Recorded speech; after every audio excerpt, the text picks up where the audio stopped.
ಭಾರತಕ್ಕೆ ಹೀನಾಯ ಸೋಲು. ಇಂಗ್ಲೆಂಡ್ ವಿರುದ್ಧ 4ನೇ ಟಿ20 ಪಂದ್ಯ ಏನಾಯಿತು? ಸರಣಿ ಕೈತಪ್ಪಿತಾ? ನಮಸ್ಕಾರ ಸ್ನೇಹಿತರೆ, ನಮ್ಮ ಚಾನಲ್ಗೆ ನಿಮ್ಮೆಲ್ಲರಿಗೂ ಸ್ವಾಗತ. ಭಾರತ ಮತ್ತು ಇಂಗ್ಲೆಂಡ್ ನಡುವಿನ 4ನೇ ಟಿ20 ಪಂದ್ಯದಲ್ಲಿ ಭಾರತೀಯ ತಂಡ ಭಾರೀ ನಿರಾಸೆ ಮೂಡಿಸಿದೆ. ಬ್ಯಾಟಿಂಗ್ನಲ್ಲಿ ಒಬ್ಬ ಆಟಗಾರ ಮಾತ್ರ ಹೋರಾಡಿದರೆ ಬೌಲಿಂಗ್ನಲ್ಲಿ ಸಂಪೂರ್ಣ ವೈಫಲ್ಯ ಕಂಡುಬಂದಿತ್ತು. ಪರಿಣಾಮವಾಗಿ ಭಾರತ 9 ವಿಕೆಟ್ಗಳ ಅಂತರದಿಂದ ಸೋಲು ಕಂಡಿತ್ತು. ಸರಣಿಯನ್ನು ಕಳೆದುಕೊಳ್ಳಬೇಕಾಯಿತು. ಈ ಪಂದ್ಯದಲ್ಲಿ ಏನ ನಡೆಯಿತು, ಯಾರು ಮಿಂಚಿದರು, ಯಾರು ಸಂಪೂರ್ಣ ನಿರಾಶೆ ಮೂಡಿಸಿದರು ಎಲ್ಲವನ್ನು ವಿವರವಾಗಿ ತಿಳಿಯೋಣ.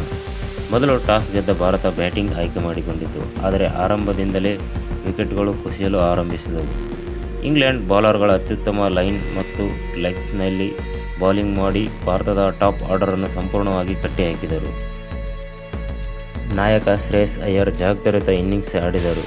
ಅವರು ಅಜೇಯ 80 ರನ್ನುಗಳು ಗಳಿಸಿ 158ಕ್ಕೆ 7 ವಿಕೆಟ್ ಎಂಬ ಸ್ಪರ್ಧಾತ್ಮಕ ಮೊತ್ತವನ್ನು ಕೂಡಿಹಾಕಿದರು.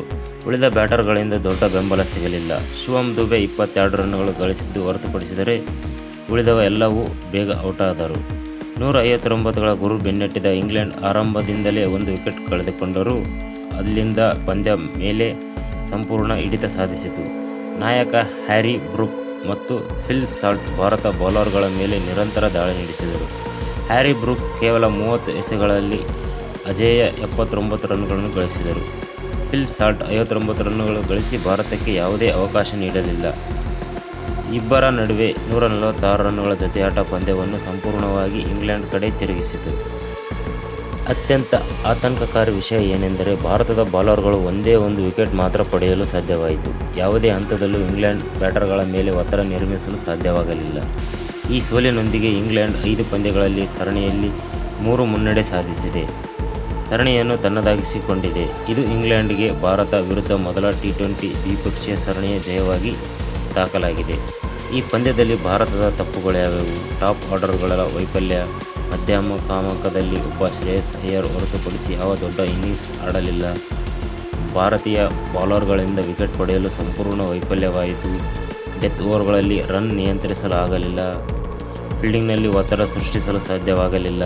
ಇನ್ನು ಇಂಗ್ಲೆಂಡ್ ತಂಡ ಪ್ರದರ್ಶನವನ್ನು ನೋಡಿದರೆ ಬ್ಯಾಟಿಂಗ್, ಬೌಲಿಂಗ್, ನಾಯಕತ್ವ ಮತ್ತು ಫೀಲ್ಡಿಂಗ್ ಎಲ್ಲ ವಿಭಾಗದಲ್ಲೂ ಭಾರತಕ್ಕಿಂತಲೂ ಹೆಚ್ಚು ಮುಂದೆ ಇದ್ದಾರೆ.